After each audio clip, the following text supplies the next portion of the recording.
গত কয়েকদিন ধরে বিদ্যুৎ পরিষেবা নিয়ে ক্ষোভ জমছে গ্রাহকদের মধ্যে। তাই মঙ্গলবার আলিপুরদুয়ার 1 নম্বর ব্লকের মেজবিল মিছিল করলো জনগণের ঐক্য মঞ্চ। মিছিলের পর বিদ্যুৎ বন্টন সংস্থার মেজবিলের অফিসের সামনে চলে অবস্থান বিক্ষোভ।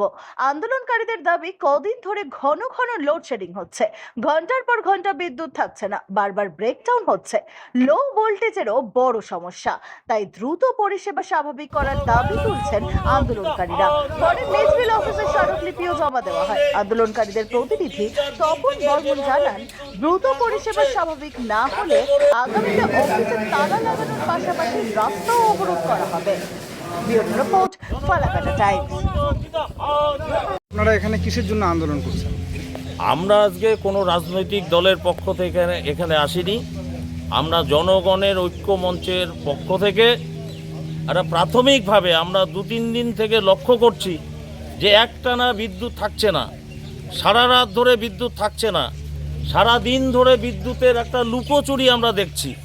একটা সময় আমরা যেমন কানামাছি ভো ভো একটা খেলা খেলতাম ছোটোবেলায়, বিদ্যুৎ তো ঠিক সেই রকমভাবে কানামাছি ভো ভো একটা লুকোচুরি খেলা শুরু করেছে।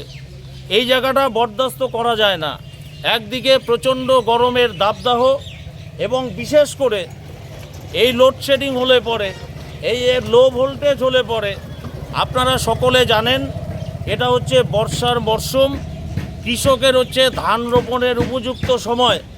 এই সময়ে বৃষ্টি হচ্ছে না, কোনো ঝড় বাতাস নেই, একটানা বৃষ্টি নেই।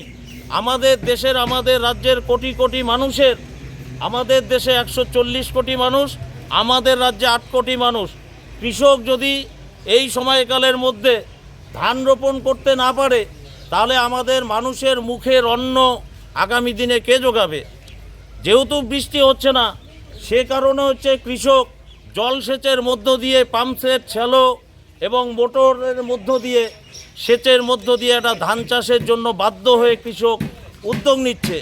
সে জায়গাটায় যদি বিদ্যুৎ বিভ্রাট হয়, বিদ্যুৎ যদি না থাকে, লো ভোল্টেজ যদি হয়, তাহলে পাম্প চলবে না, মোটর পাম্প চলবে না, এবং কৃষকরাও তারা হচ্ছে সেচের মধ্য দিয়ে ধান চাষ করতে পারবে না। আমরা এই জায়গাটায় দাঁড়িয়ে জনগণের ঐক্য মঞ্চের পক্ষ থেকে